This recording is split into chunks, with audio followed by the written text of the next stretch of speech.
score? That's great.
Speaker, the President's Cabinet.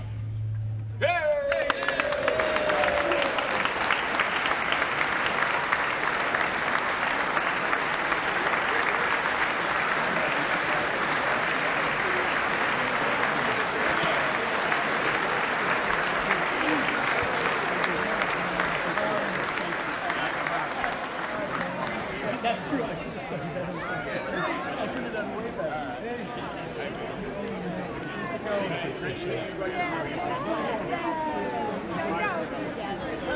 Secretary, can't wait to connect with you. You have so much fun. Yes.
Mr. Speaker, the President of the United States.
Thank you.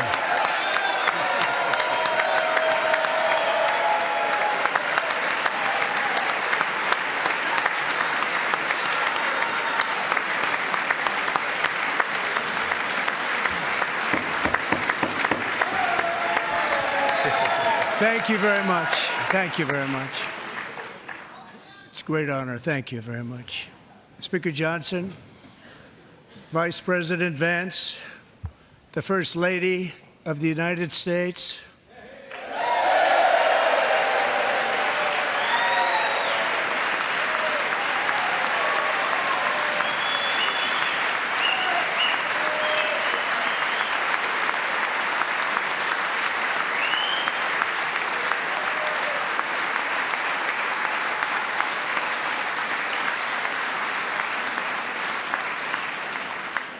members of the United States Congress, thank you very much.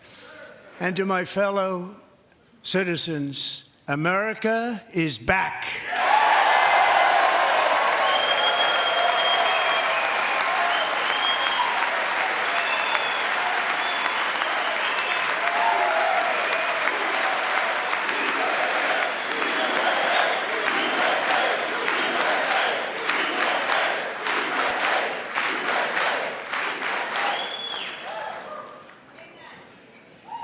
6 weeks ago, I stood beneath the dome of this Capitol and proclaimed the dawn of the golden age of America. From that moment on, it has been nothing but swift and unrelenting action to usher in the greatest and most successful era in the history of our country. We have accomplished more in 43 days than most administrations accomplished in 4 years or 8 years, and we are just getting started.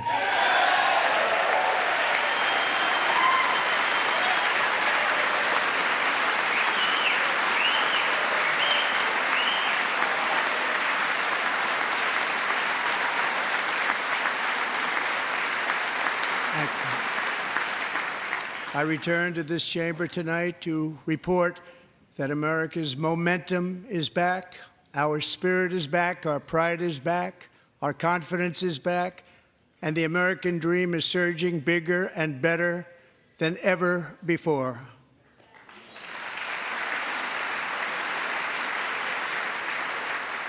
The American dream is unstoppable, and our country is on the verge of a comeback, the likes of which the world has never witnessed and perhaps will never witness again. There's never been anything like it. The presidential election of November 5th was a mandate like has not been seen in many decades. We won all 7 swing states, giving us an electoral college victory of 312 votes.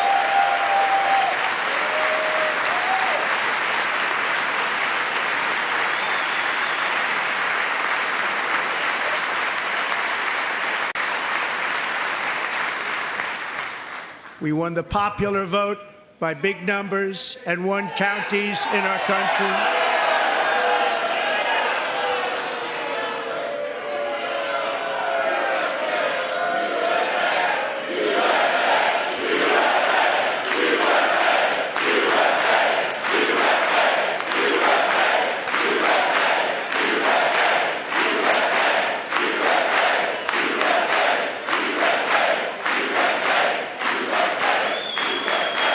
And won counties in our country, 2,700 to 525, on a map that reads almost completely red for Republican.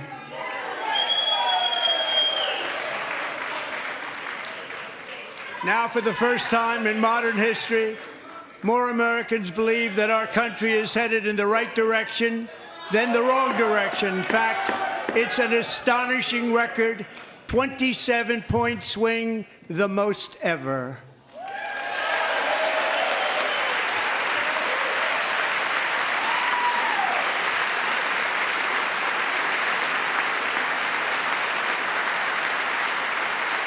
Likewise, Small business optimism saw its single largest one-month gain ever recorded, a 41-point jump.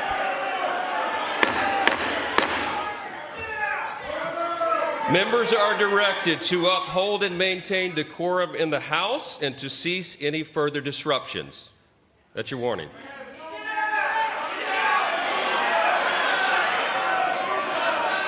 Members are engaging in willful and continuing breach of decorum, and the chair is prepared to direct the Sergeant-at-Arms to restore order to the joint session.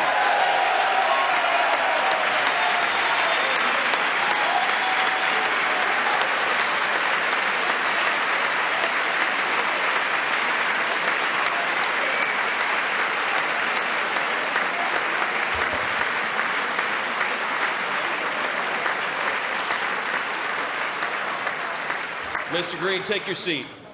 Take your seat, sir. Take your seat. Finding that members continue to engage in willful and concerted disruption of proper decorum, the chair now directs the Sergeant-at-Arms to restore order. Remove this gentleman from the chamber.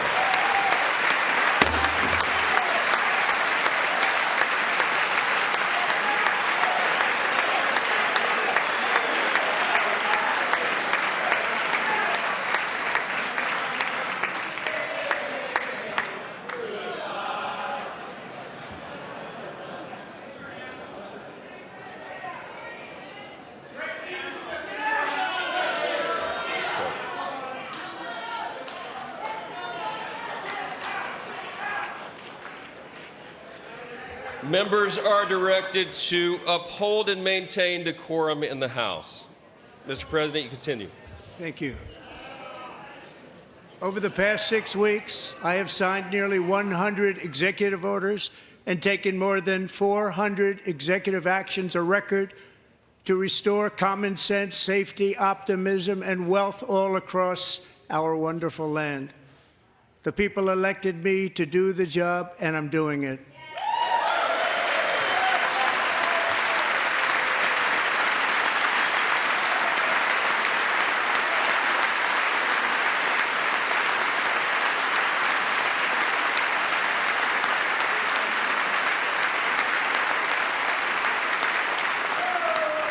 In fact, it has been stated by many that the first month of our presidency, it's our presidency, is the most successful in the history of our nation.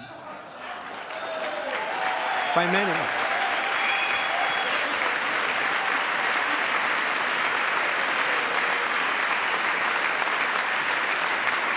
And what makes it even more impressive is that, do you know who number 2 is?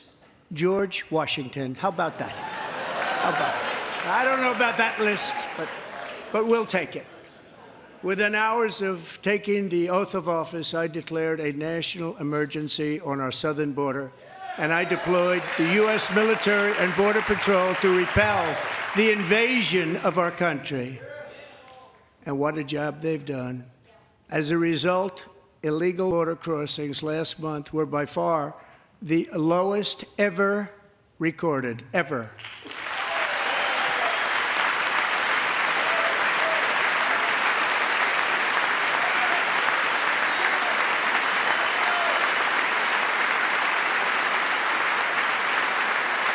They heard my words and they chose not to come. Much easier that way.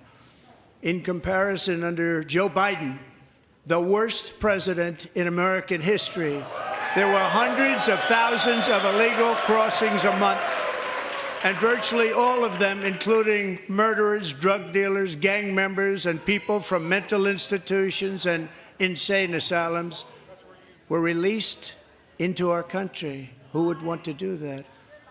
This is my 5th such speech to Congress. And once again, I look at the Democrats in front of me, and I realize there is absolutely nothing I can say to make them happy or to make them stand or smile or applaud. Nothing I can do.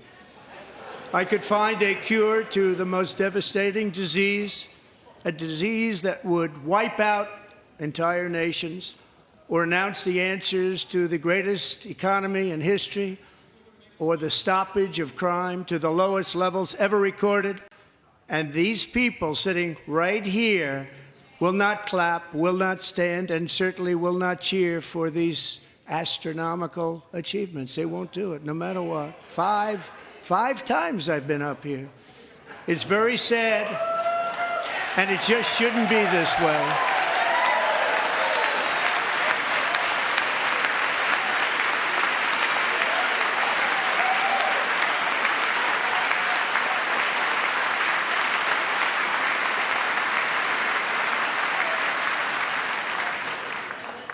So Democrats sitting before me, for just this one night, why not join us in celebrating so many incredible wins for America? For the good of our nation, let's work together and let's truly make America great again.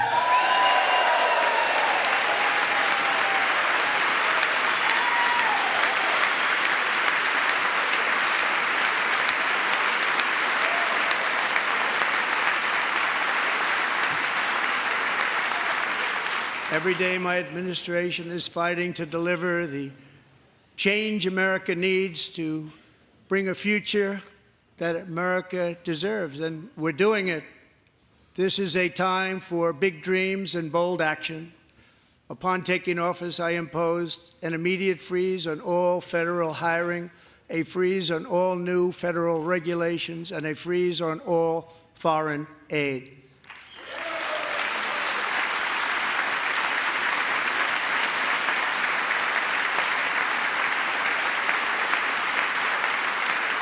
I terminated the ridiculous Green New Scam. I withdrew from the unfair Paris Climate Accord, which was costing us trillions of dollars that other countries were not paying. I withdrew from the corrupt World Health Organization.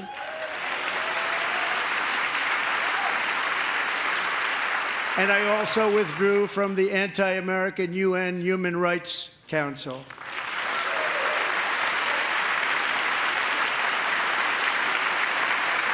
We ended all of Biden's environmental restrictions that were making our country far less safe and totally unaffordable. And importantly, we ended the last administration's insane electric vehicle mandate, saving our auto workers and companies from economic destruction.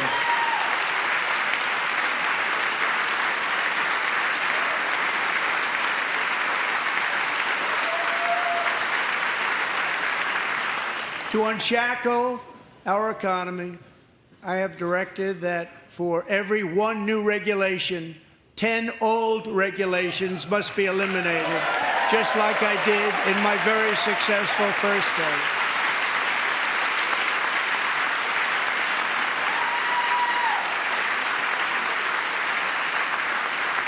And in that first term, we set records on ending unnecessary rules and regulations like no other president had done before. We ordered all federal workers to return to the office. They will either show up for work in person or be removed from their job.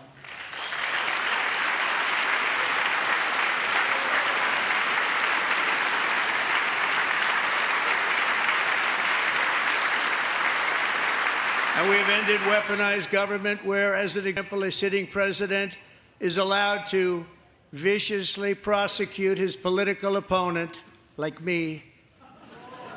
How did that work out? Not too good. Not too good.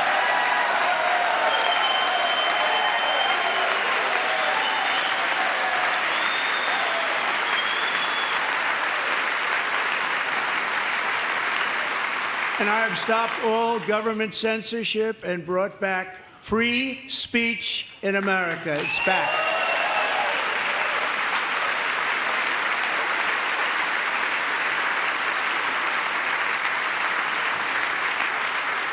And 2 days ago, I signed an order making English the official language of the United States of America.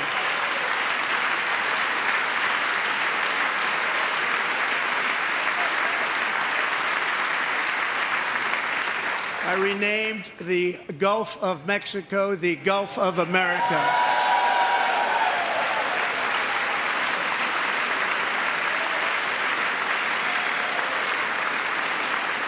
And likewise, I renamed for a great president, William McKinley, Mount McKinley again. Beautiful Alaska. We love Alaska. We've ended the tyranny of so-called diversity, equity, and inclusion policies all across the entire federal government and indeed the private sector and our military. And our country will be woke no longer.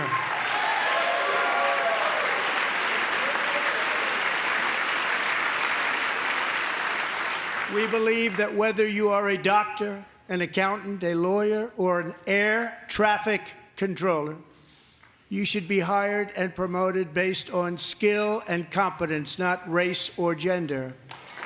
Very important.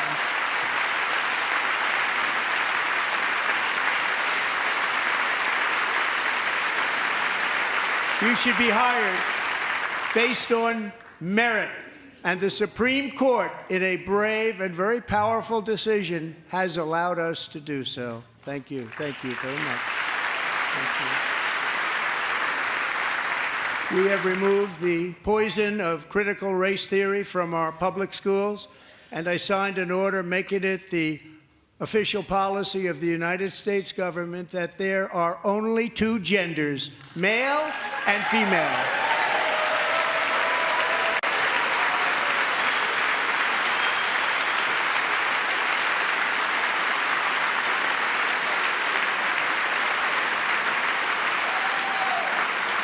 I also signed an executive order to ban men from playing in women's sports.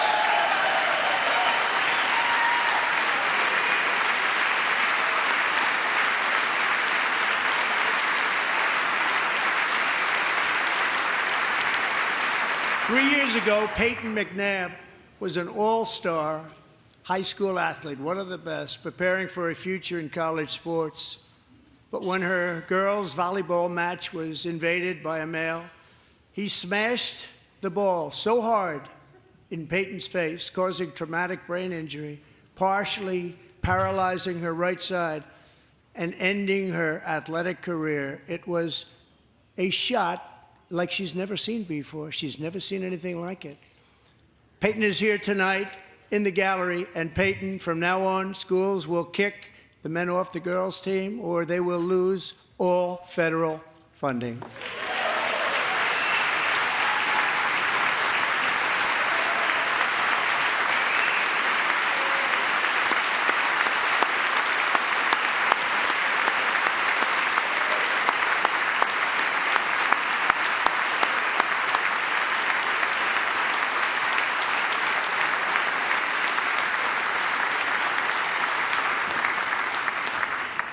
And if you really want to see numbers, just take a look at what happened in the women's boxing, weightlifting, track and field, swimming, or cycling, where a male recently finished a long-distance race 5 hours and 14 minutes ahead of a woman for a new record by 5 hours. Broke the record by 5 hours. It's demeaning for women, and it's very bad for our country. We're not going to put up with it any longer.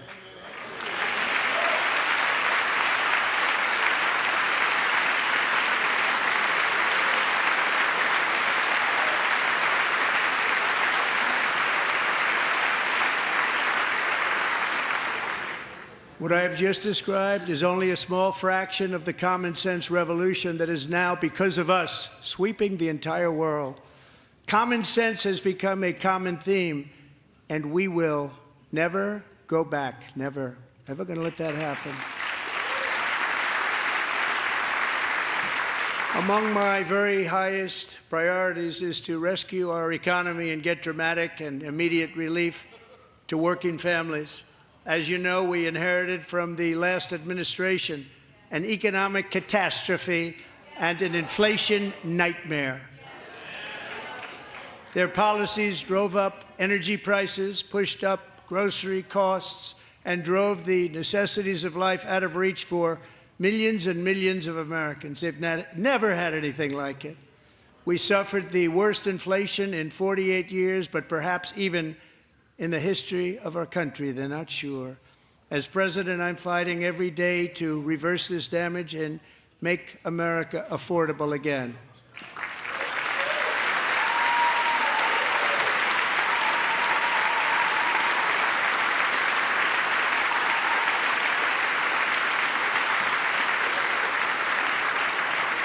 Joe Biden especially let the price of eggs get out of control.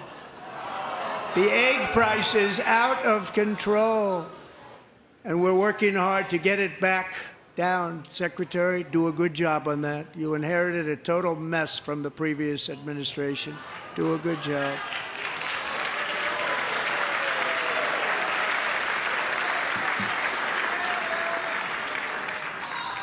A major focus of our fight to defeat inflation is rapidly reducing the cost of energy. The previous administration cut the number of new oil and gas leases by 95%, slowed pipeline construction to a halt, and closed more than 100 power plants. We are opening up many of those power plants right now.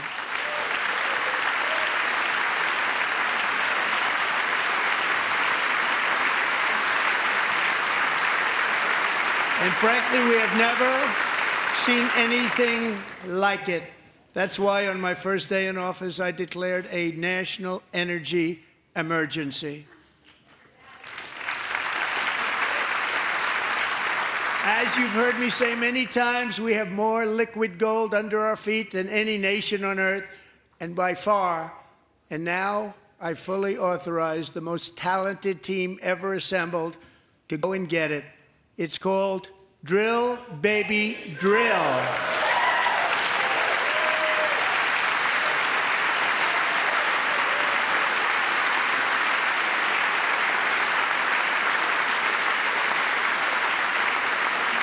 My administration is also working on a gigantic natural gas pipeline in Alaska, among the largest in the world, where Japan, South Korea, and other nations want to be our partner with investments of trillions of dollars each. There's never been anything like that one. It will be truly spectacular. It's all set to go. The permitting is gotten. And later this week, I will also take historic action to dramatically expand production of critical minerals and rare earths here in the USA.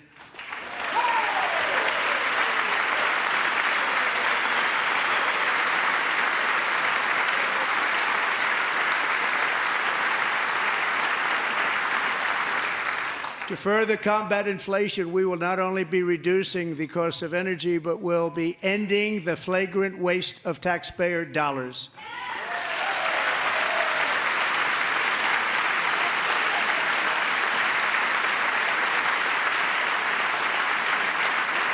And to that end, I have created the brand new Department of Government Efficiency, DOGE.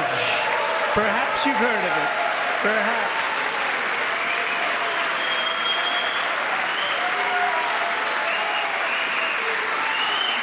Which is headed by Elon Musk, who is in the gallery tonight.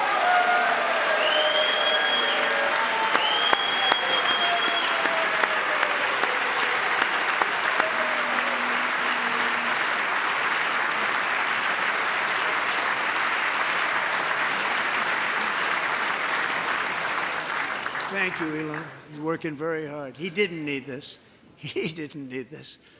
Thank you very much. We appreciate it. Everybody here, even this side, appreciates it, I believe. They just don't want to admit that. Just listen to some of the appalling waste we have already identified. $22 billion from HHS to provide free housing and cars for illegal aliens.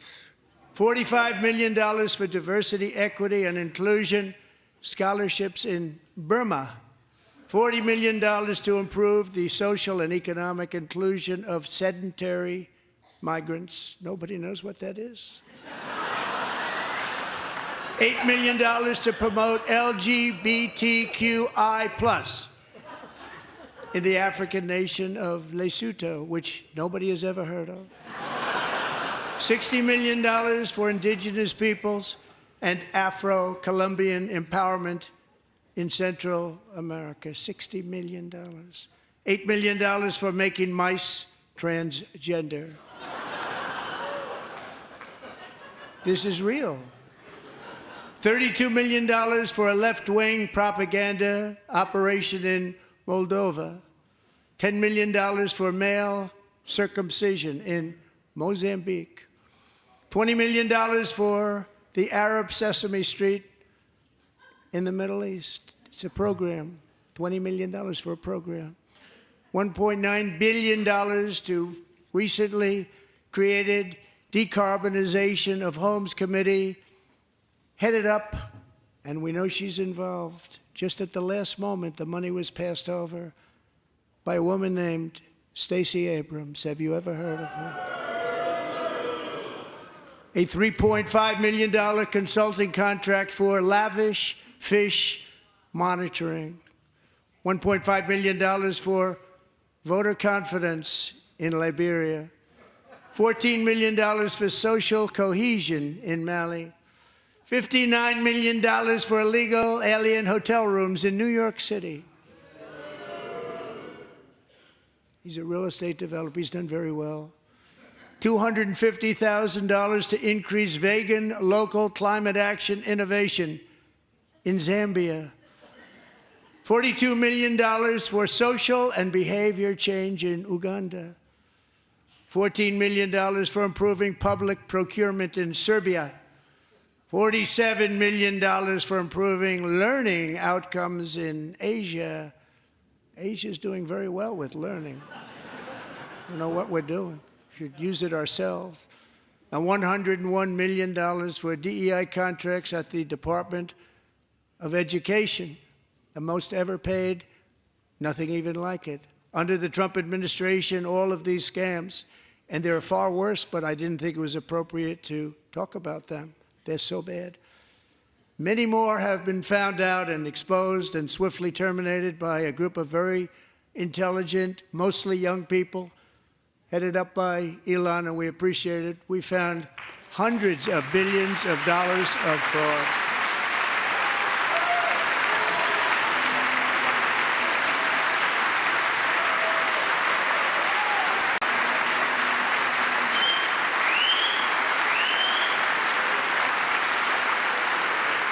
And we've taken back the money and reduced our debt to fight inflation and other things. Taken back a lot of that money. We got it just in time. This is just the beginning. The Government Accountability Office, a federal government office, has estimated annual fraud of over $500 billion in our nation, and we are working very hard to stop it. We're going to. We're also identifying shocking levels of incompetence and probable fraud in the Social Security program for our seniors, and that our seniors and people that we love rely on. Believe it or not, government databases list 4.7 million Social Security members from people aged 100 to 109 years old.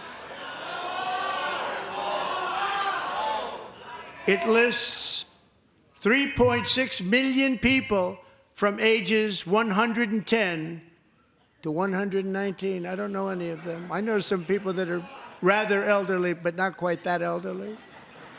3.47 million people from ages 120 to 129. 3.9 million people from ages 130 to 139. 3.5 million people from ages 140 to 149.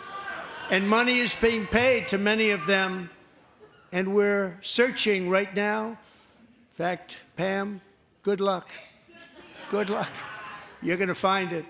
But a lot of money is paid out to people because it just keeps getting paid, and nobody does, and it really hurts Social Security and hurts our country. 1.3 million people from ages 150 to 159, and over 130,000 people, according to the Social Security databases are age over 160 years old.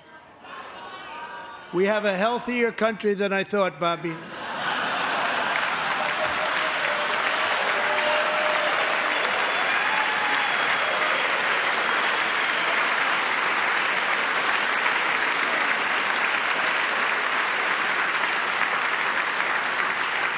Including, to finish, 1,039 people between the ages of 220 and 229, one person between the age of 240 and 249, and one person is listed at 360 years of age. More than 100 years older than our country. But we're going to find out where that money's going, and it's not going to be pretty. By slashing all of the fraud, waste, and theft we can find, we will defeat inflation, bring down mortgage rates, lower car payments and grocery prices, protect our seniors, and put more money in the pockets of American families.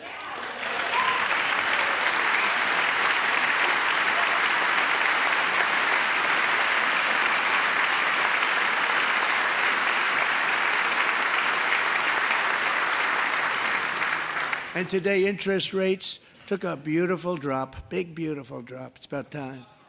And in the near future, I want to do what has not been done in 24 years, balance the federal budget. We're going to balance it.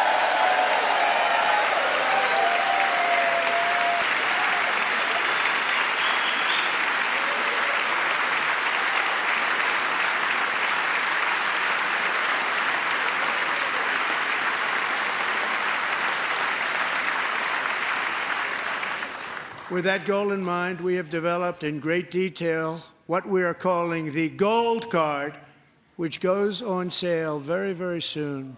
For $5 million, we will allow the most successful job-creating people from all over the world to buy a path to U.S. citizenship. It's like the green card, but better and more sophisticated. And these people will have to pay tax in our country. They won't have to pay tax from where they came. The money that they've made, you wouldn't want to do that, but they have to pay tax, create jobs. They'll also be taking people out of colleges and paying for them so that we can keep them in our country instead of having them being forced out.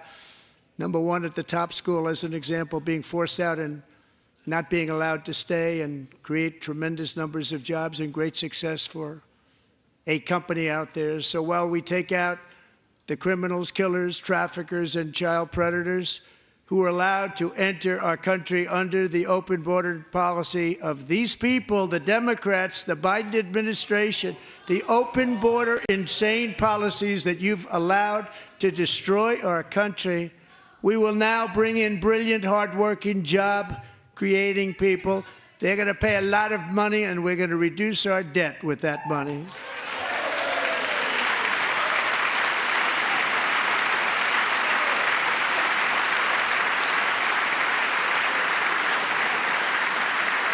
Americans have given us a mandate for bold and profound change. For nearly 100 years, the federal bureaucracy has grown until it has crushed our freedoms, ballooned our deficits, and held back America's potential in every possible way. The nation founded by pioneers and risk-takers now drowns under millions and millions of pages of regulations and debt. Approvals that should take 10 days to get instead take 10 years, 15 years, and even 20 years before you're rejected. Meanwhile, we have hundreds of thousands of federal workers who have not been showing up to work. My administration will reclaim power from this unaccountable bureaucracy, and we will restore true democracy to America again.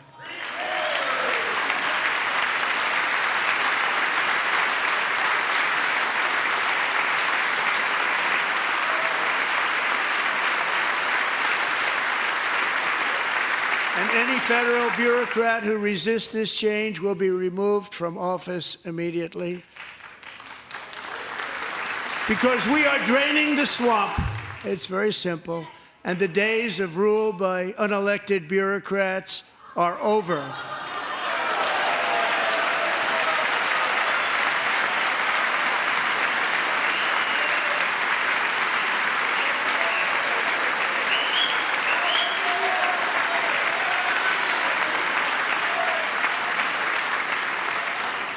And the next phase of our plan to deliver the greatest economy in history is for this Congress to pass tax cuts for everybody. They're in there. They're waiting for you to vote. And I'm sure that the people on my right, I don't mean the Republican right, but my right here, I'm sure you're going to vote for those tax cuts, because otherwise I don't believe the people will ever vote you into office. So I'm doing you a big favor by telling you that. But I know this group is going to be voting for the tax.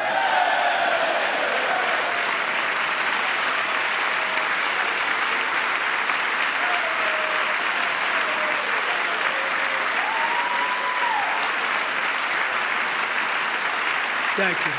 It's a very, very big part of our plan. We had tremendous success in our first term with it. A very big part of our plan. We're seeking permanent income tax cuts all across the board. And to get urgently needed relief to Americans hit especially hard by inflation, I'm calling for no tax on tips, no tax on overtime, and no tax on Social Security benefits for our great seniors.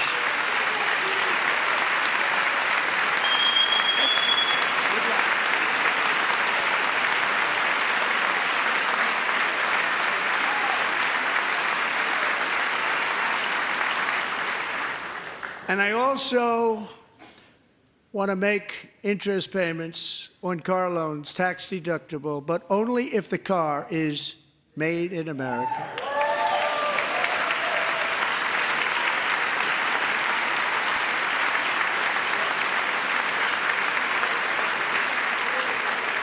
And by the way, we're going to have growth in the auto industry like nobody's ever seen. Plants are opening up all over the place. Deals are being made. Never seen. That's a combination of the election win and tariffs. It's a beautiful word, isn't it? That, along with our other policies, will allow our auto industry to absolutely boom. It's going to boom. Spoke to the majors today, all three, the top people, and they're so excited. In fact, already numerous car companies have announced that they will be building massive automobile plants in America, with Honda just announcing a new plant in Indiana, one of the largest anywhere in the world.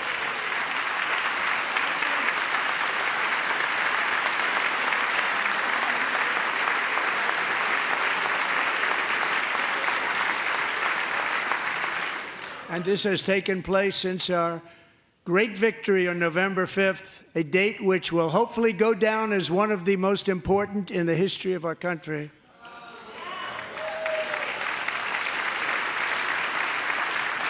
In addition, as part of our tax cuts, we want to cut taxes on domestic production and all manufacturing. And just as we did before, we will provide 100% expensing. It will be retroactive to January 20th, 2025. And it was one of the main reasons why our tax cuts were so successful in our first term, giving us the most successful economy in the history of our country. First term. We had a great first term.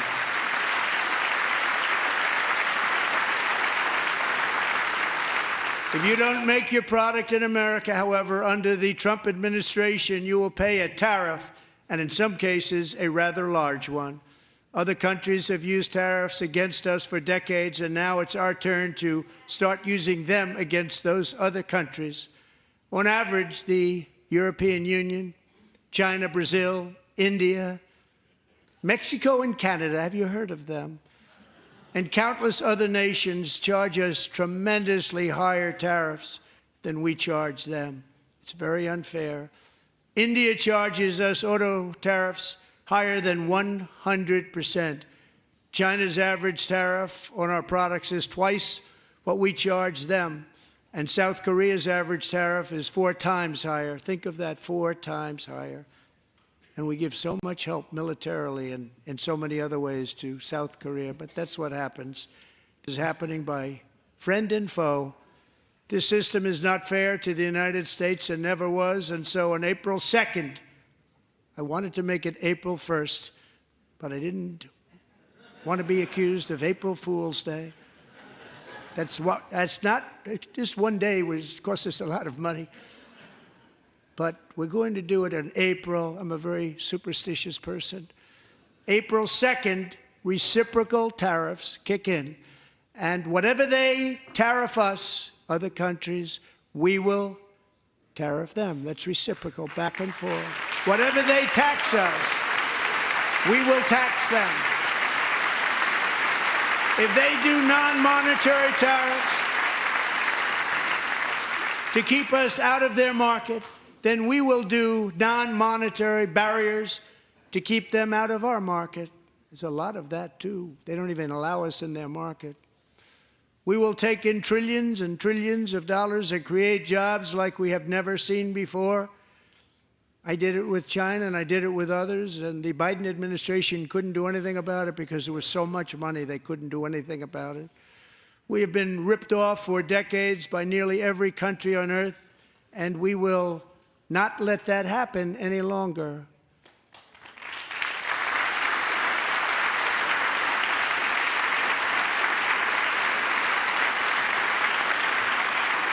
Much has been said over the last 3 months about Mexico and Canada, but we have very large deficits with both of them. But even more importantly, they've allowed fentanyl to come into our country at levels never seen before, killing hundreds of thousands of our citizens and many very young, beautiful people, destroying families.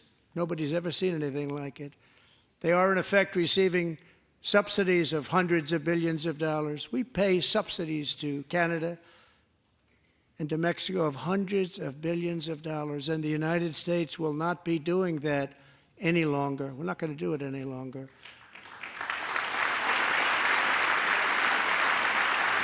Thanks to our America First policies we're putting into place, we have had $1.7 trillion of new investment in America in just the past few weeks.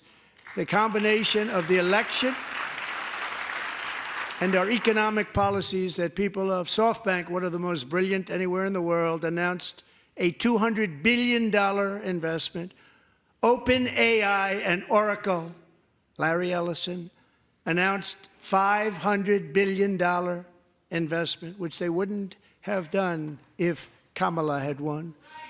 Apple announced $500 billion investment. Tim Cook called me. He said, I cannot spend it fast enough. It's going to be much higher than that, I believe. They'll be building their plants here instead of in China. And just yesterday, Taiwan Semiconductor, the biggest in the world, most powerful in the world, has a tremendous amount, 97% of the market, announced a $165 billion investment to build the most powerful chips on earth right here in the USA.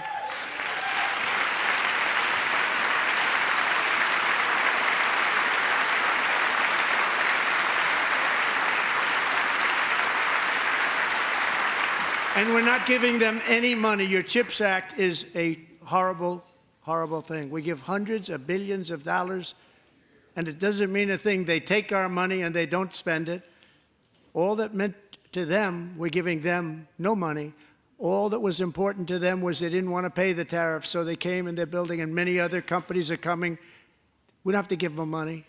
We just want to protect our businesses and our people.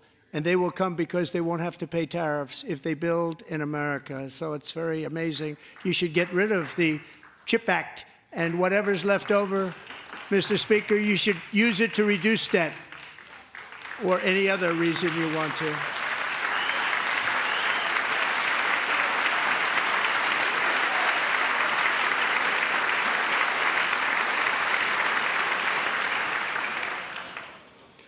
Our new trade policy will also be great for the American farmer. I love the farmer,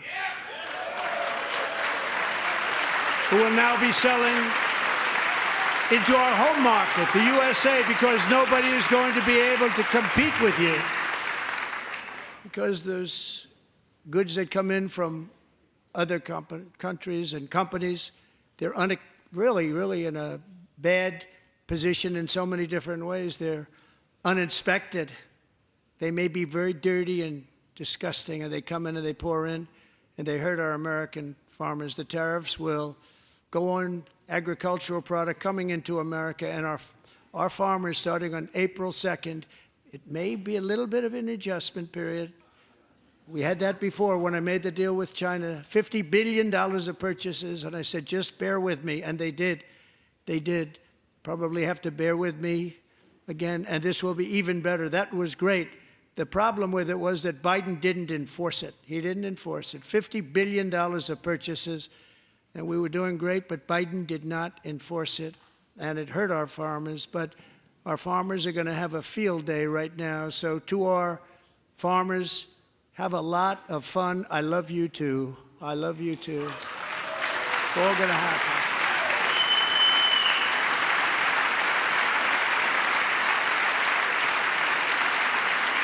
And I have also imposed a 25% tariff on foreign aluminum, copper, lumber, and steel, because if we don't have, as an example, steel and lots of other things, we don't have a military, and frankly, we just won't have a country very long. Here today is a proud American steelworker, fantastic person from Decatur, Alabama, Jeff Denard.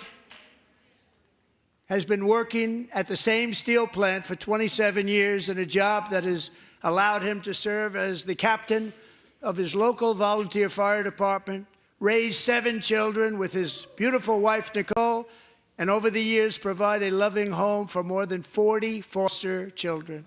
So great, Jeff.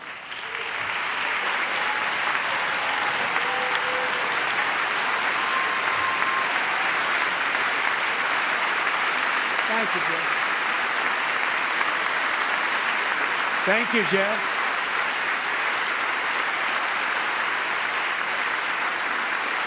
Stories like Jeff's remind us that tariffs are not just about protecting American jobs.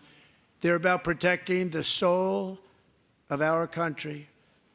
Tariffs are about making America rich again and making America great again, and it's happening, and it will happen rather quickly. There'll be a little disturbance, but we're okay with that. It won't be much. No, you're not. Oh.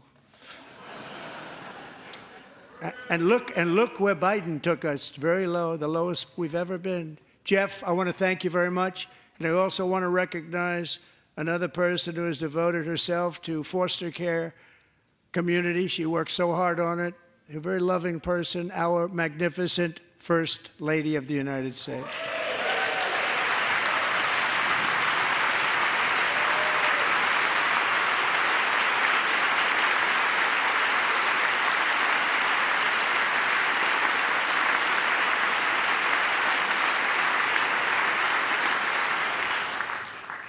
Melania's work has yielded incredible results, helping prepare our nation's future leaders as they enter the workforce.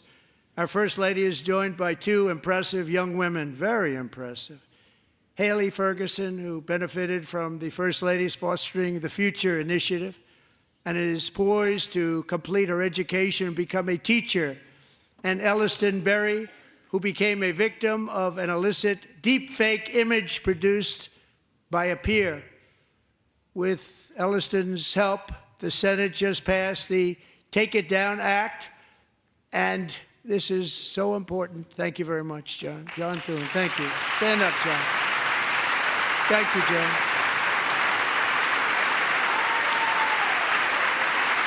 Thank you all very much.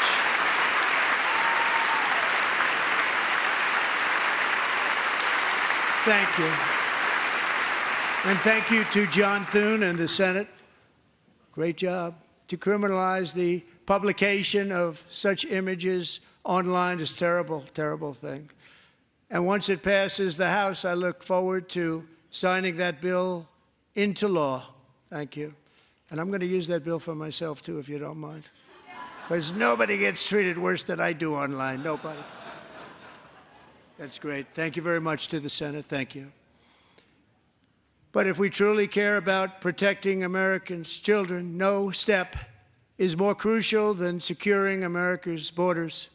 Over the past 4 years, 21 million people poured into the United States. Many of them were murderers, human traffickers, gang members, and other criminals from the streets of dangerous cities all throughout the world. Because of Joe Biden's insane and very dangerous open border policies, they are now strongly embedded in our country, but we are getting them out and getting them out fast.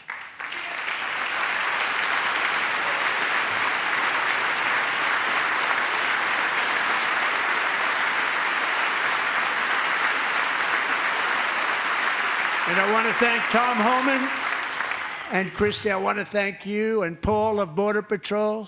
I want to thank you. What a job they've all done, everybody. Border Patrol, ICE, law enforcement in general is incredible. We have to take care of our law enforcement. Have to.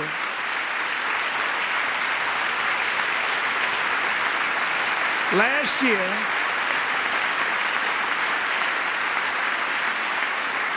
a brilliant 22-year-old nursing student named Laken Riley, the best in her class, admired by everybody, went out for a jog on the campus of the University of Georgia.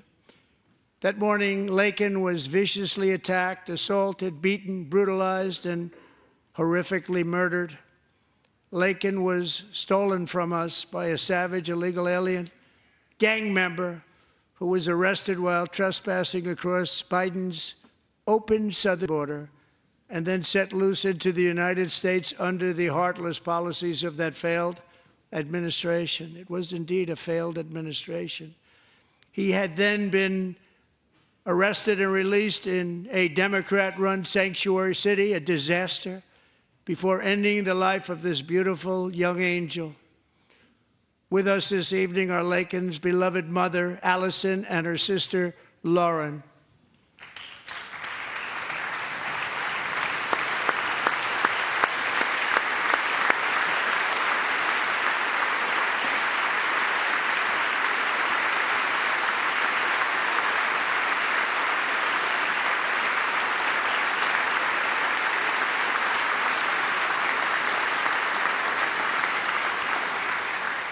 Last year, I told Laken's grieving parents that we would ensure their daughter would not have died in vain.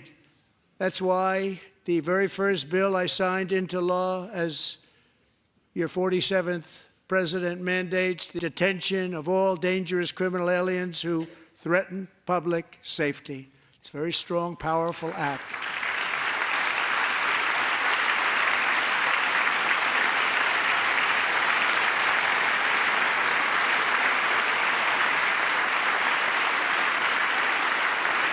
It's called the Laken-Riley Act. So Allison and Lauren, America will never, ever forget our beautiful Laken Hope Riley.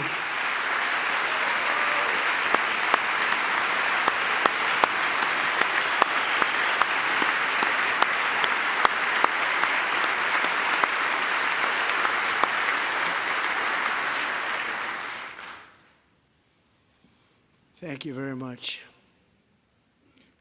Since taking office, my administration has launched the most sweeping border and immigration crackdown in American history, and we quickly achieved the lowest numbers of illegal border crossers ever recorded. Thank you.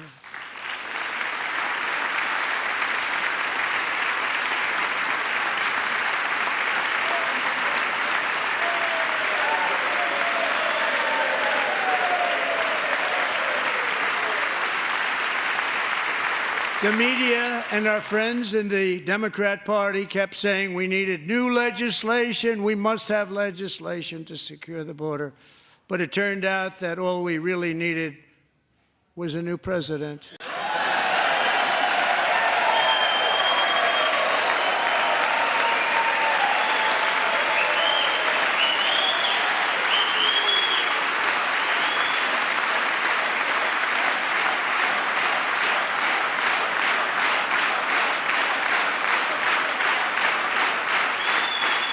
Thank you.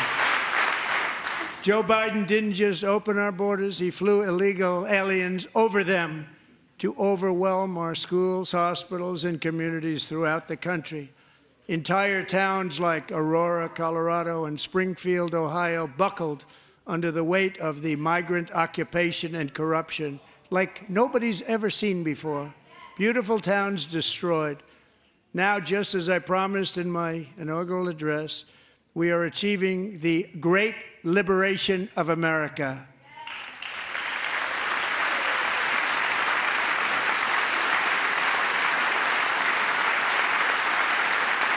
But there still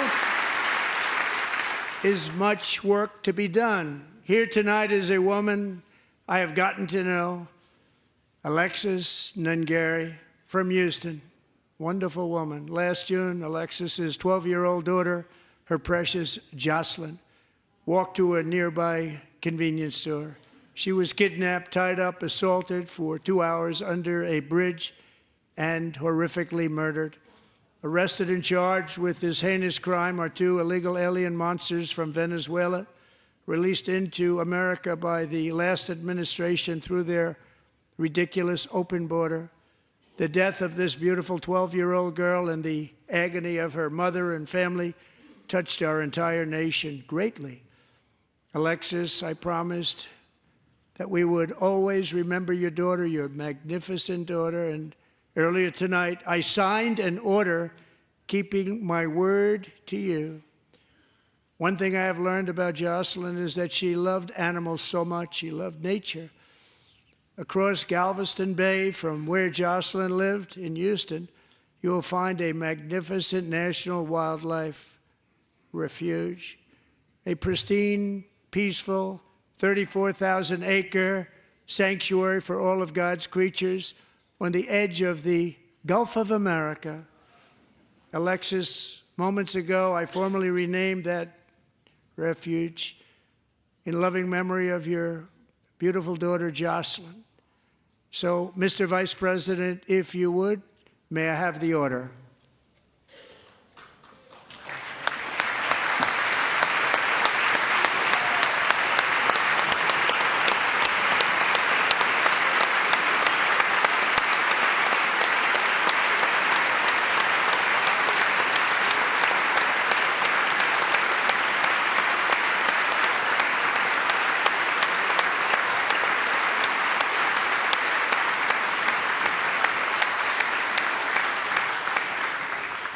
Thank you very much.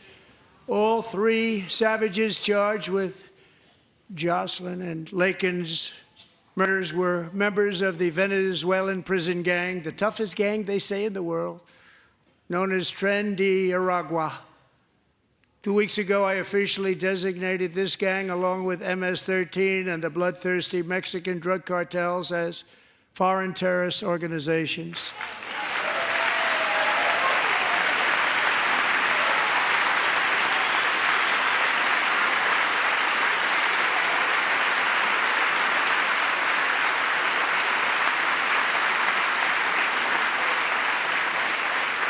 They are now officially in the same category as ISIS, and that's not good for them. Countless thousands of these terrorists were welcomed into the U.S. by the Biden administration.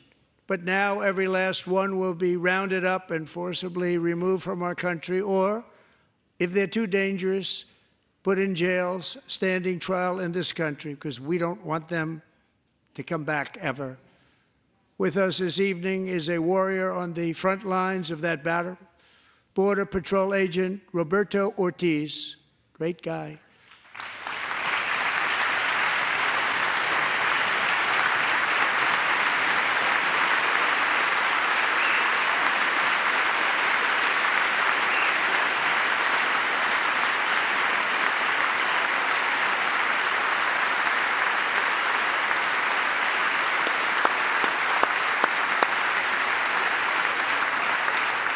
In January, Roberto and another agent were patrolling by the Rio Grande near an area known as Cartel Island. Doesn't sound too nice to me.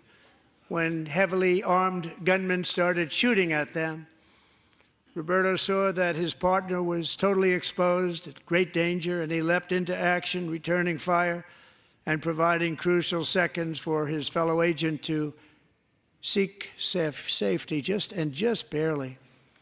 I have some of the prints of that event, and it was not good. Agent Ortiz, we salute you for your great courage and for your line of fire that you took and for the bravery that you showed. We honor you, and we will always honor you. Thank you, Roberto, very much.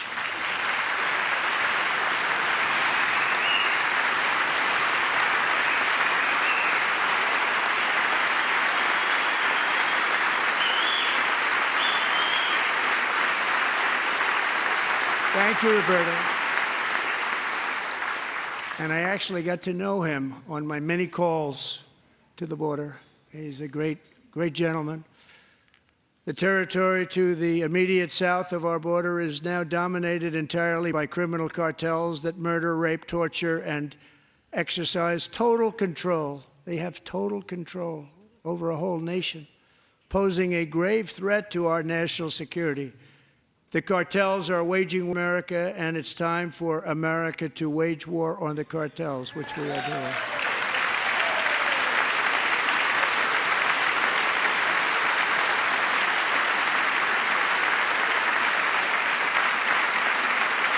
Five nights ago, Mexican authorities, because of our tariff policies being imposed on them, think of this, handed over to us 29 of the biggest cartel leaders in their country. That has never happened before. They want to make us happy. First time ever. But we need Mexico and Canada to do much more than they've done, and they have to stop the fentanyl and drugs pouring into the USA. They're going to stop it. I have sent Congress a detailed funding request laying out exactly how we will eliminate these threats to protect our homeland and complete the largest deportation operation in American history, larger even than current record holder, President Dwight D. Eisenhower, a moderate man, but someone who believed very strongly in borders. Americans expect Congress to send me this funding without delay so I can sign it into law. So, Mr. Speaker, John Thune, both of you, I hope you're going to be able to do that, Mr. Speaker. Thank you. Mr. Leader, thank you. Thank you very much. And let's get it to me. I'll sign it so fast, you won't even believe it.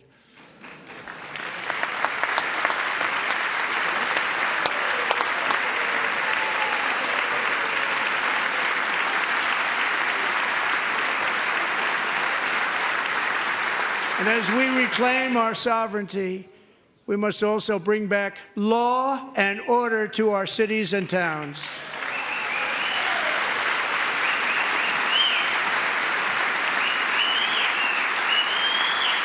In recent years, our justice system has been turned upside down by radical left lunatics.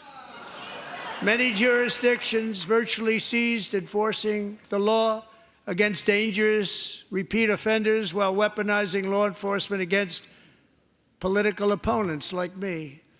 My administration has acted swiftly and decisively to restore fair, equal, and impartial justice under the constitutional rule of law, starting at the FBI and the DOJ. Pam, good luck.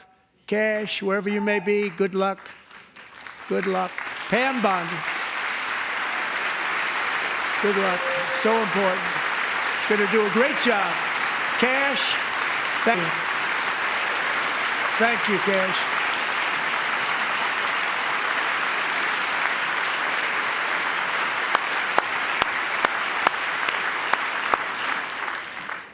They've already started very strong. They're going to do a fantastic job. You're going to be very proud of them.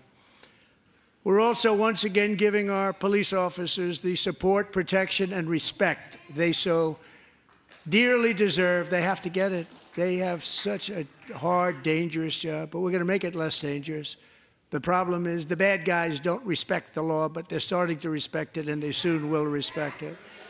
This also includes our great fire departments throughout the country. Our firemen and women are unbelievable people, and we'll never forget them.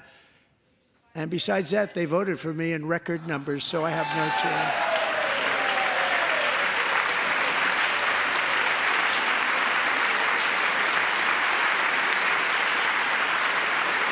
1 year ago this month, 31-year-old New York police officer Jonathan Diller, unbelievably wonderful person and a great officer, was gunned down at a traffic stop on Long Island. I went to his funeral.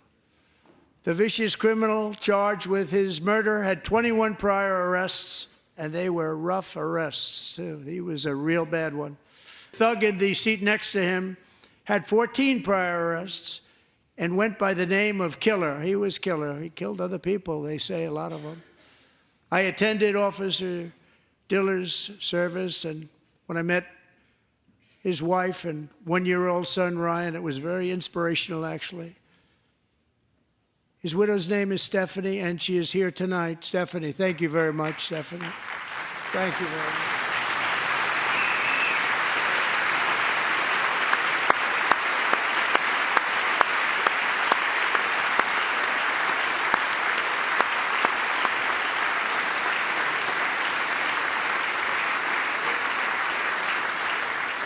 Stephanie, we're going to make sure that Ryan knows his dad was a true hero, New York's finest, and we're going to get these cold-blooded killers and repeat offenders off our streets, and we're going to do it fast. Got to stop it. They get out with 28 arrests. They push people into subway trains. They hit people over the head, back of the head with baseball bats. We got to get them out of here. I've already signed an executive order requiring a mandatory death penalty for anyone who murders a police officer, and tonight I'm asking Congress to pass that policy into permanent law.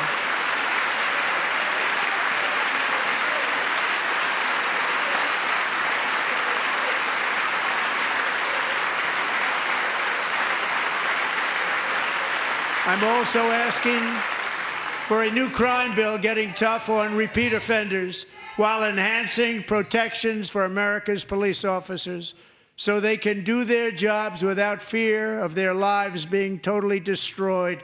They don't want to be killed. We're not going to let them be killed. Joining us in the gallery tonight is a young man who truly loves our police.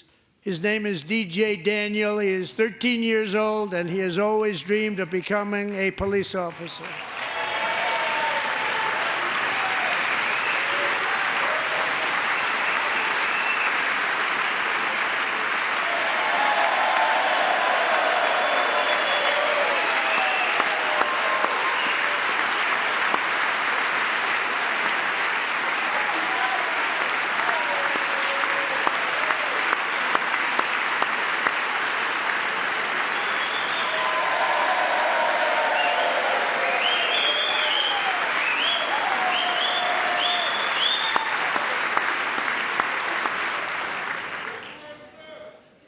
But in 2018, DJ was diagnosed with brain cancer.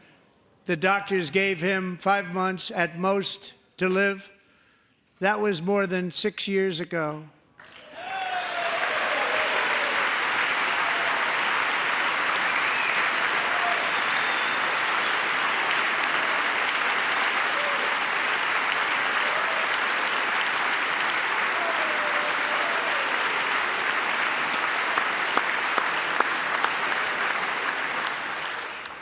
Since that time, DJ and his dad have been on a quest to make his dream come true, and DJ has been sworn in as an honorary law enforcement officer, actually a number of times. The police love him, the police departments love him.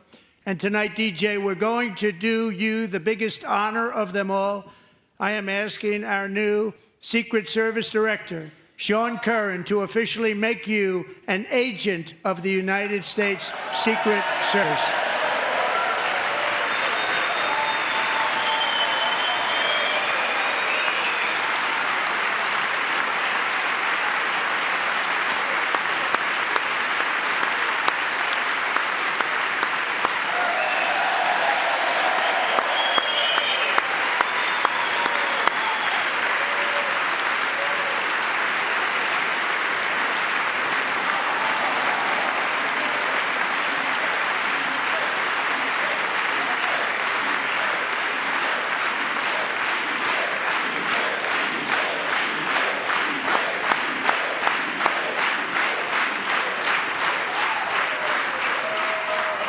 Thank you, DJ. DJ's doctors believe his cancer likely came from a chemical he was exposed to when he was younger. Since 1975, rates of child cancer have increased by more than 40%. Reversing this trend is one of the top priorities for our new presidential commission to make America healthy again, chaired by our new Secretary of Health and Human Services, Robert F. Kennedy, Jr.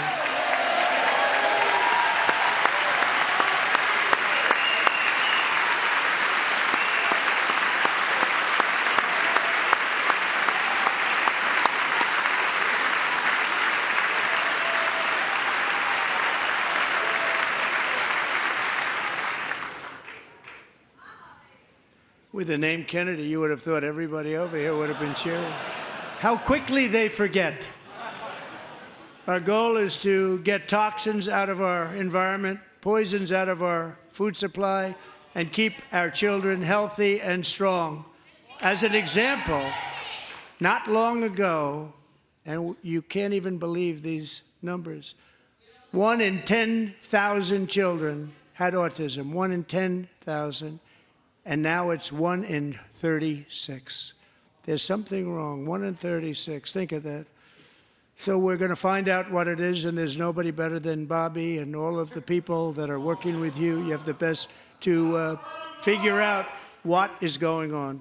Okay, Bobby, good luck. It's a very important job. Thank you. Good job.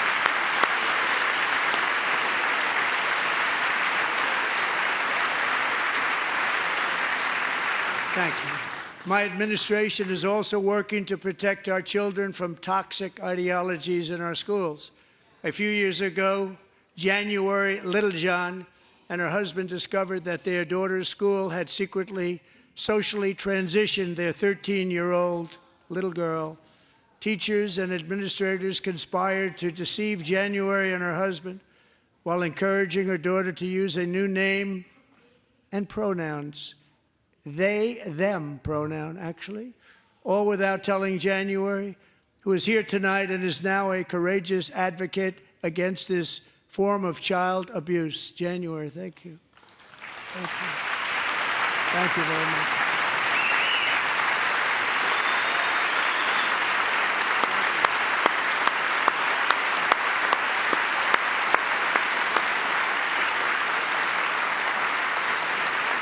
Thank you.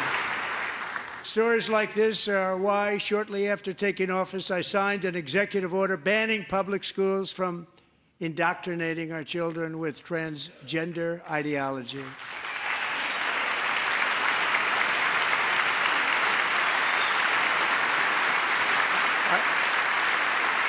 I also signed an order to cut off all taxpayer funding to any institution that engages in the sexual mutilation of our youth.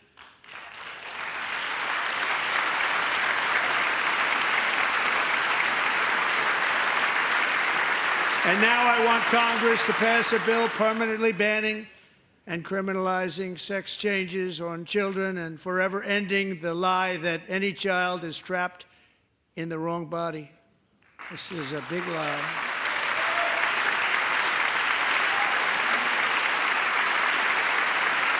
And our message to every child in America is that you are perfect exactly the way God made you.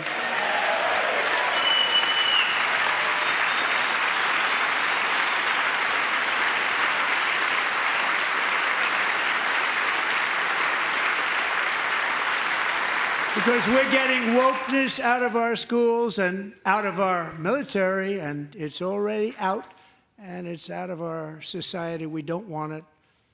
Wokeness is trouble. Wokeness is bad. It's gone. It's gone.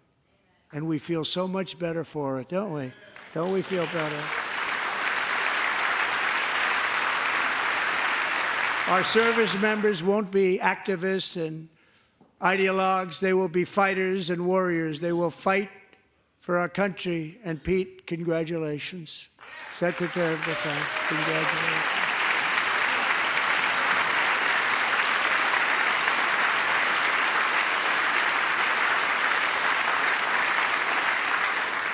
And he's not big into the woke movement, I can tell you. I know him well. I am pleased to report that in January, the U.S. Army had its single best recruiting month in 15 years, and that all armed services are having among the best recruiting results ever in the history of our services. What a difference.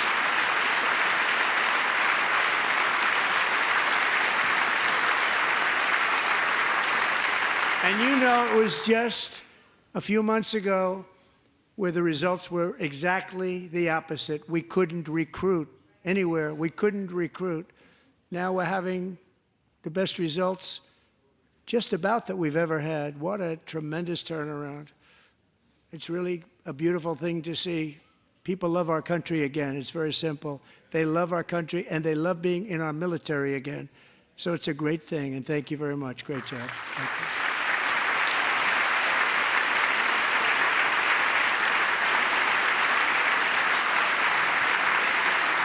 We're joined tonight by a young man, Jason Hartley, who knows the weight of that call of duty. Jason's father, grandfather, and great-grandfather all wore the uniform. Jason tragically lost his dad, who was also a Los Angeles County Sheriff's deputy when he was just a boy, and now he wants to carry on the family legacy of service.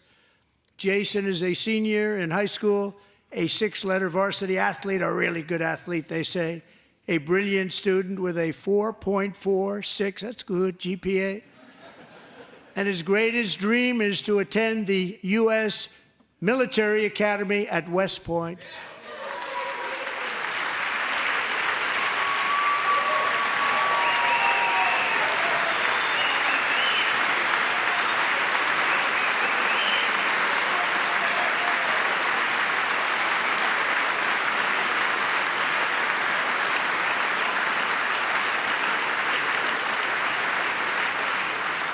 And Jason, that's a very big deal, and that's a hard one to get into. But I'm pleased to inform you that your application has been accepted. You will soon be joining the Corps of Cadets.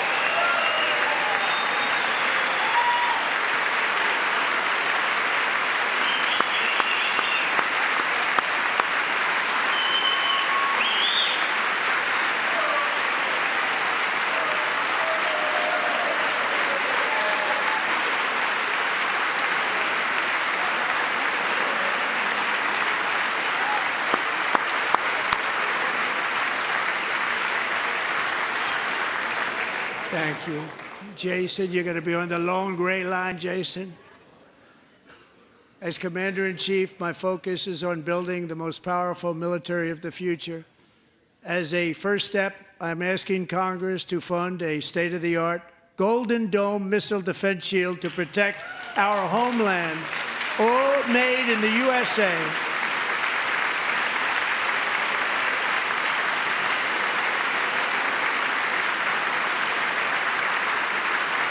And Ronald Reagan wanted to do it long ago, but the technology just wasn't there, not even close. But now we have the technology. It's incredible, actually. And other places, they have it. Israel has it. Other places have it. And the United States should have it too, right, Tim, right?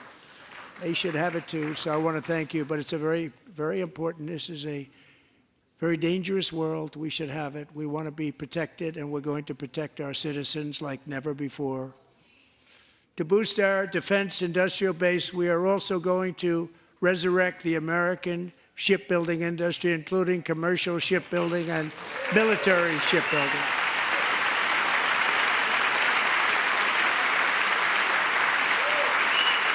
And for that purpose, I am announcing tonight that we will create a new Office of Shipbuilding in the White House and offer special tax incentives to bring this industry home to America where it belongs. We used to make so many ships. We don't make them anymore very much, but we're going to make them very fast, very soon. It will have a huge impact. To further enhance our national security, my administration will be reclaiming the Panama Canal, and we've already started doing it.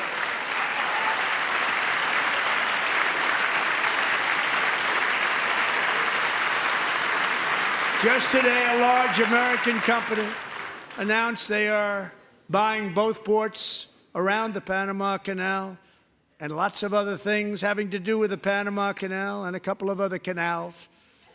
The Panama Canal was built by Americans for Americans, not for others, but others could use it. But it was built at tremendous cost of American blood and treasure. 38,000 workers died building the Panama Canal. They died of malaria. They died of snake bites and mosquitoes. Not a nice place to work. They paid them very highly to go there, knowing there was a 25% chance that they would die. The most expensive project also that was ever built in our country's history, if you bring it up to modern day costs. It was given away by the Carter administration for $1, but that agreement has been violated very severely. We didn't give it to China. We gave it to Panama, and we're taking it back.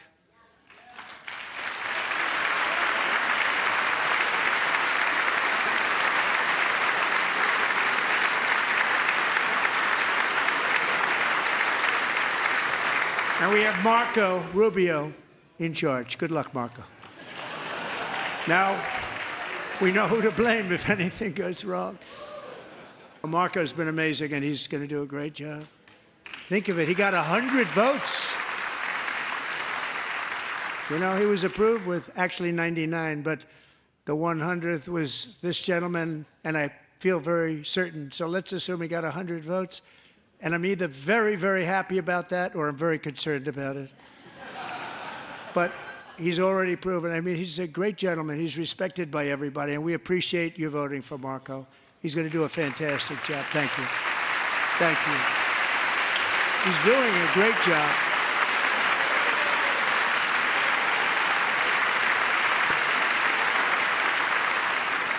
And I also have a message tonight for the incredible people of Greenland.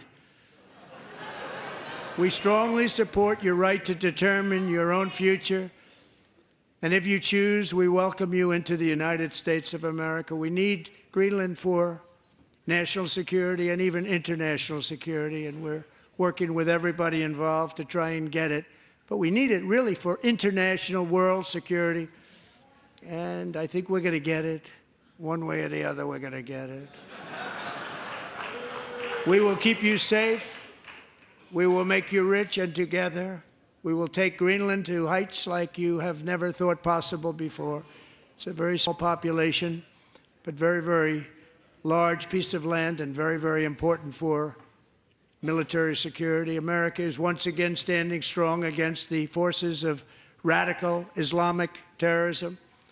3.5 years ago, ISIS terrorists killed 13 American service members and countless others in the Abbey Gate bombing during the disastrous and incompetent withdrawal from Afghanistan.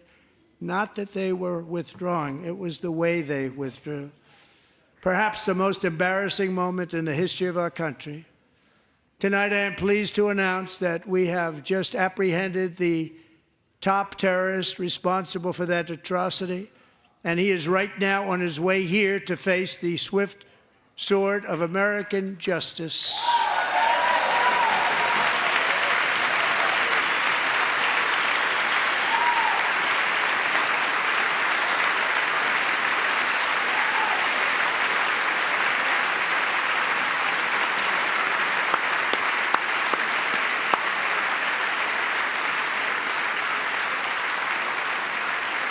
And I want to thank especially the government of Pakistan for helping arrest this monster. This was a very momentous day for those 13 families who I actually got to know very well, most of them, whose children were murdered, and the many people that were so badly, over 42 people, so badly injured on that fateful day in Afghanistan. What a horrible day. Such incompetence was shown that when Putin saw what happened, I guess he said, wow, maybe this is my chance. That's how bad it was. Should have never happened. Grossly incompetent people. I spoke to many of the parents and loved ones, and they're all in our hearts tonight. Just spoke to them on the phone. We had a big call. Every one of them called, and everybody was on the line, and They did nothing but cry with happiness. They were very happy, as happy as you can be under those circumstances. Their child, brother, sister, son, daughter was killed for no reason whatsoever.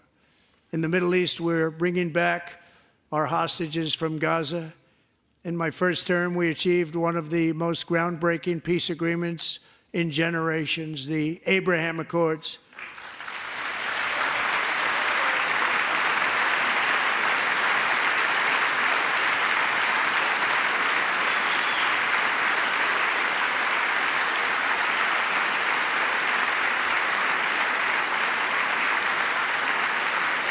And now we're going to build on that foundation to create a more peaceful and prosperous future for the entire region. A lot of things are happening in the Middle East. People have been talking about that so much lately with everything going on with Ukraine and Russia.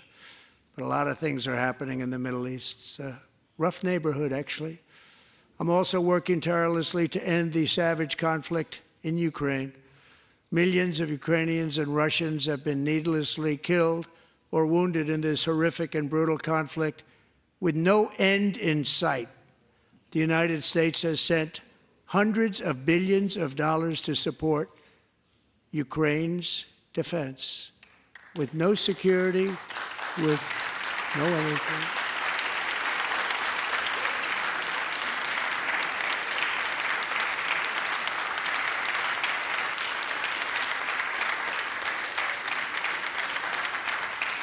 Do you want to keep it going for another 5 years? Yeah, you would say Pocahontas says yes.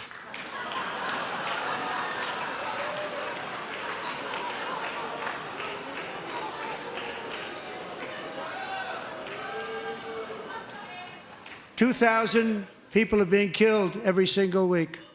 More than that. They're Russian young people. They're Ukrainian young people. They're not Americans. But I want it to stop. Meanwhile, Europe has sadly spent more money buying Russian oil and gas than they have spent on defending Ukraine, by far. Think of that.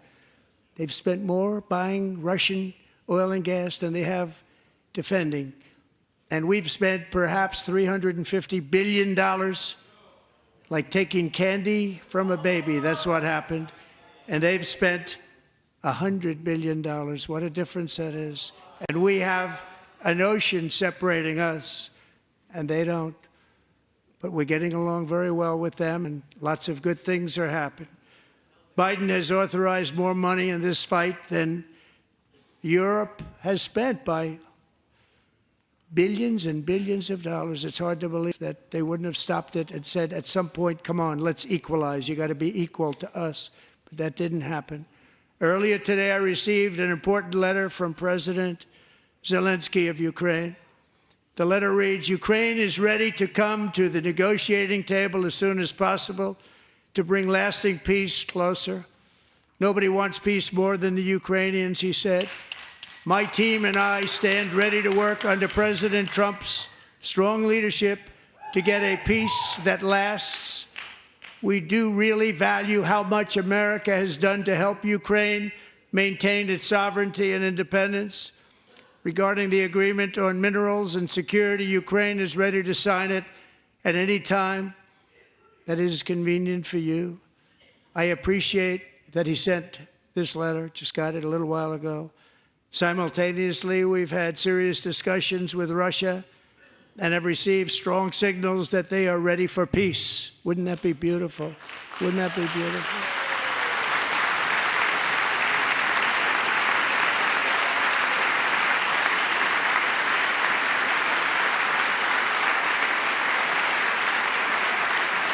Wouldn't that be beautiful?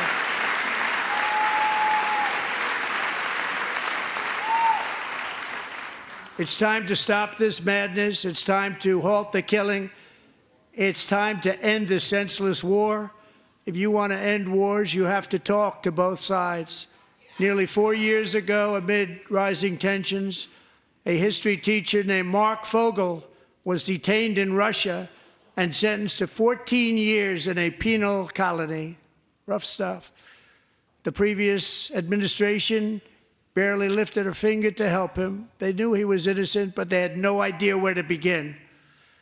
But last summer, I promised his 95-year-old mother, Malphine, that we would bring her boy safely back home. After 22 days in office, I did just that, and they are here tonight.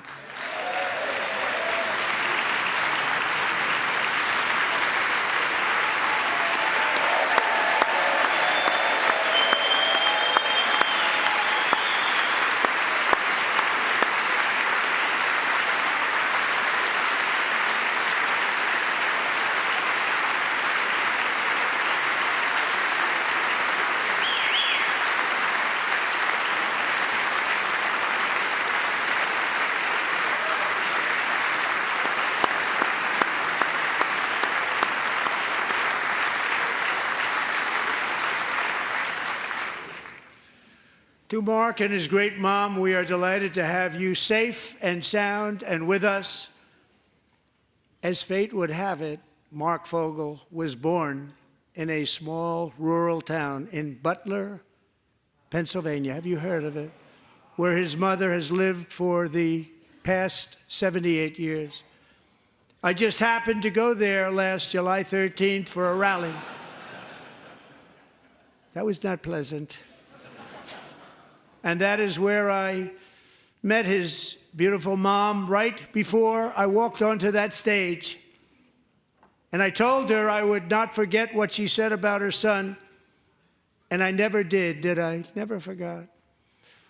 Less than 10 minutes later, at that same rally, gunfire rang out, and a sick and deranged assassin unloaded 8 bullets from his sniper's perch into a crowd of many thousands of people. My life was saved by a fraction of an inch, but some were not so lucky. Corey Comparator was a firefighter, a veteran, a Christian, a husband, a devoted father, and above all, a protector. When the sound of gunshots pierced the air, it was a horrible sound. Corey knew instantly what it was and what to do. He threw himself on top of his wife and daughters and shielded them from the bullets with his own body. Corey was hit really hard. You know the story from there. He sacrificed his life to save theirs. 2 others, very fine people, were also seriously hit. But thankfully, with the help of 2 great country doctors, we thought they were gone and they were saved. So those doctors had great talent. We're joined by Corey's wife, Helen, who was his high school sweetheart, and their 2 beloved daughters, Allison and Kaylee. Thank you.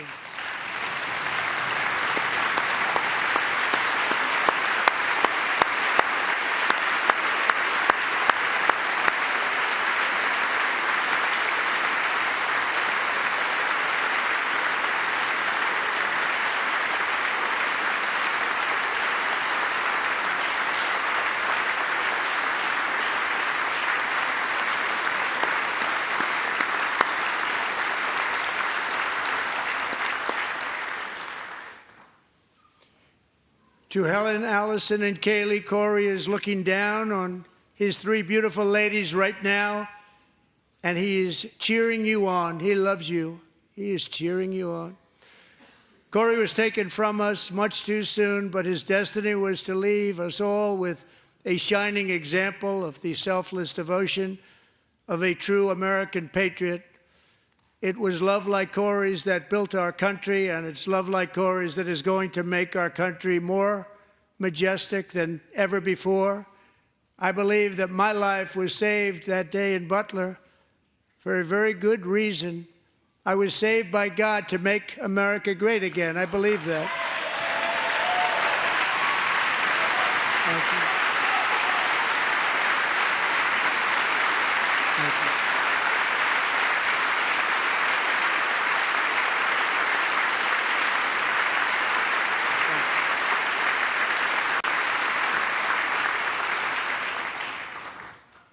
Thank you very much. From the Patriots of Lexington and Concord, to the heroes of Gettysburg and Normandy, from the warriors who crossed the Delaware to the trailblazers who climbed the Rockies, and from the legends who soared at Kitty Hawk to the astronauts who touched the moon.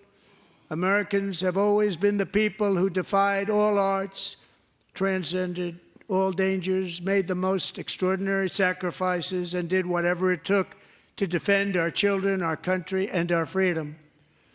And as we have seen in this chamber tonight, that same strength, faith, love, and spirit is still alive and thriving in the hearts of the American people.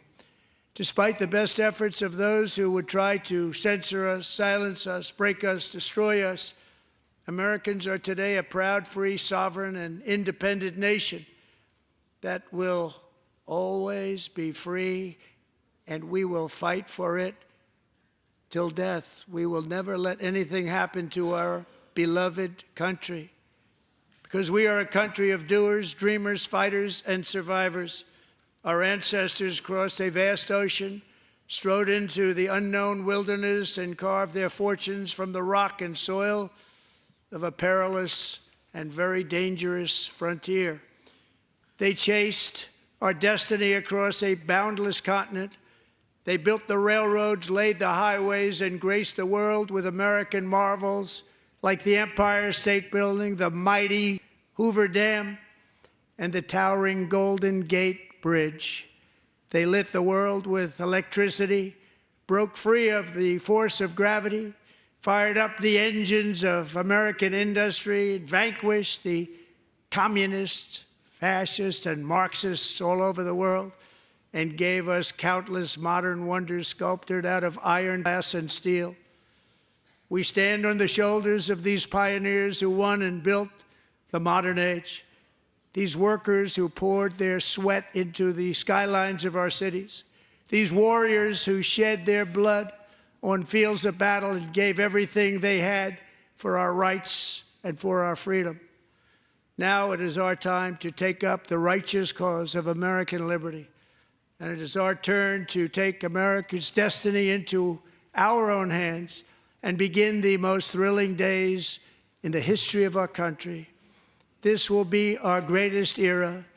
With God's help, over the next 4 years, we are going to lead this nation even higher, and we are going to forge the freest, most advanced, most dynamic, and most dominant civilization ever to exist on the face of this earth.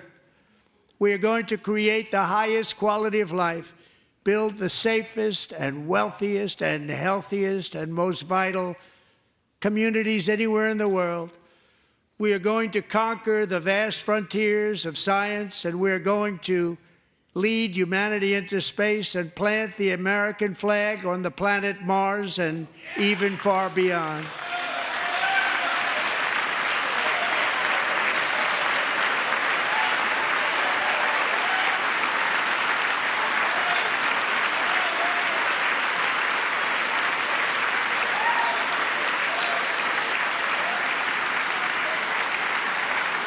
And through it all, we are going to rediscover the unstoppable power of the American spirit. And we are going to renew unlimited promise of the American dream. Every single day, we will stand up and we will fight, fight, fight for the country our citizens believe in and for the country our people deserve.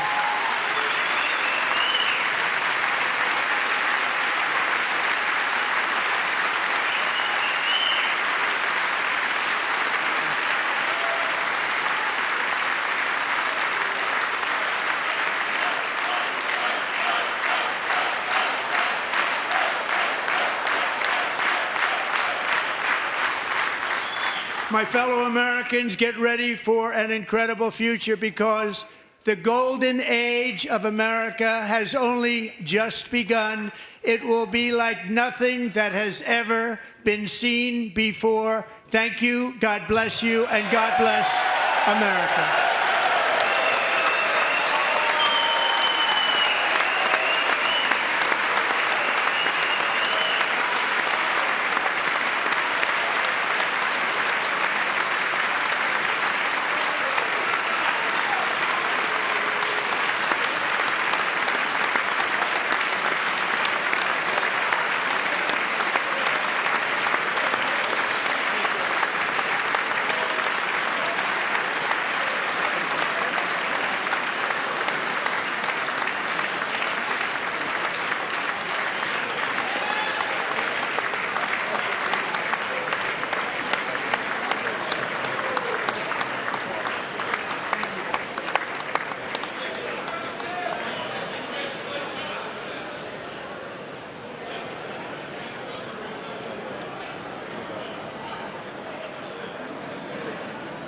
Thank you very much. Great job. Thank you. Great honor. Thank you very much. Thank you. Get this place going, all right? Thank you, sir. Thank you. It's a great honor. Thank you. Thank you, Mr. President. Thank you very much. Yes, sir. Thank you very much. Appreciate it. Thank you. I see you teaching young people to love and well, I'm trying to. Great guy. Thank you. That's your favorite. Thank you. Thank you. Thank you very much. Appreciate it. Howard. Thank you again. Thank you again. Won't forget. So good. Yeah, it's good. So good, sir. Thank you. Best. Terrific, Mr. Really good. It's really outstanding. Thanks. Thank you. Yes, sir. Thank you. Good job, Mr. President. Thanks. We got you. Great. Mr. President, one of your best speeches. Thanks again, Mr. President. Thank you, Mr. President. Thanks for the phone call last night, too. Thank you. Absolutely. You know that. Thank you very much. I'll do it. Just give me the information. I'm not going to get it, please. Sorry. Thank you, everybody. Great speech. Great speech. Thank you. Best speech ever. Yes. Good.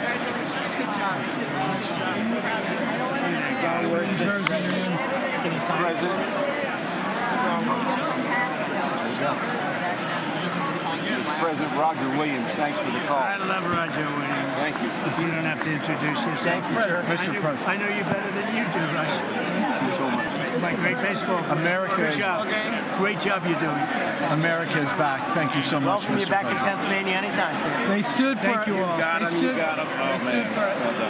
for another country, not our country. That was phenomenal, sir. It's hard to believe, isn't it? That was fantastic, sir.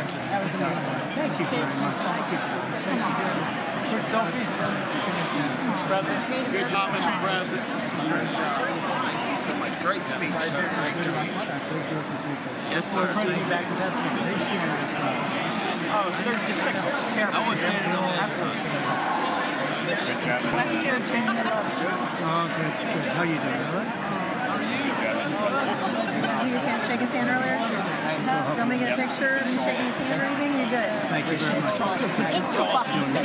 Let's do biofilm. Thank you, darling. Great, sir. Thank you. I love you. Best speech on the floor ever. Yeah, it was so good. Thank you So very good. much. Hey, you rocked it, Mr. President. We're with you. 100% crushed. Thank you. Really good. Congratulations. President. Best speech ever. Thank you. It was. What's the best? Mr. President, that was a great speech. That was awesome. God bless you. Wonderful. It was wonderful. Thank you. Great job. Let's go. Get down to that. You get down. Good luck. Yes, sir. Thank you. It's so great. Thank you, everybody. Good job. Thank you for mentioning God needs to help us. Thank you, Mr. President. It's true. Mr. President. Incredible.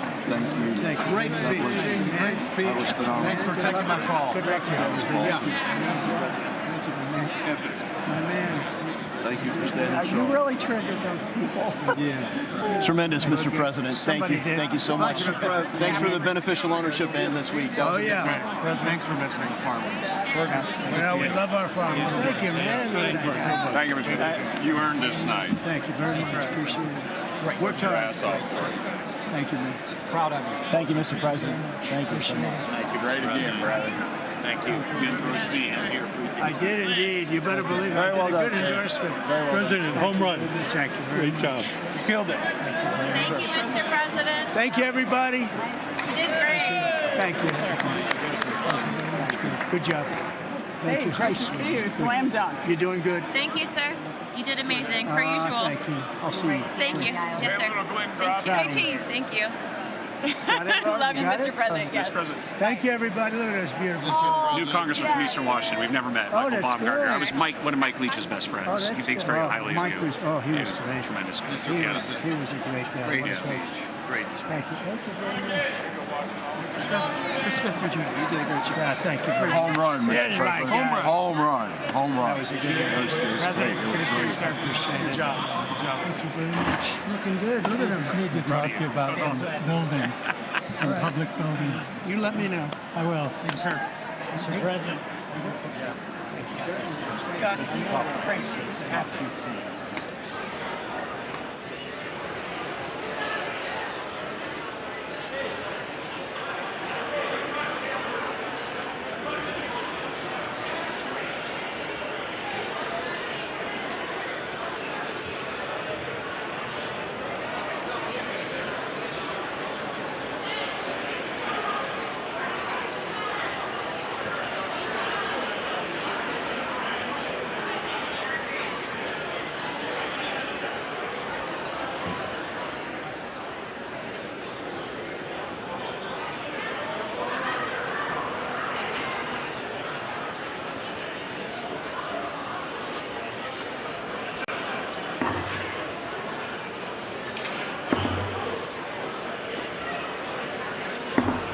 The House will be in order.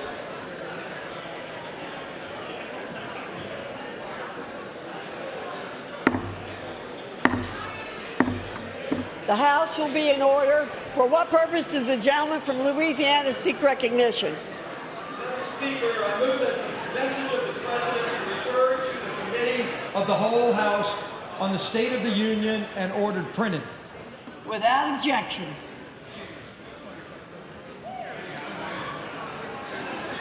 Does it,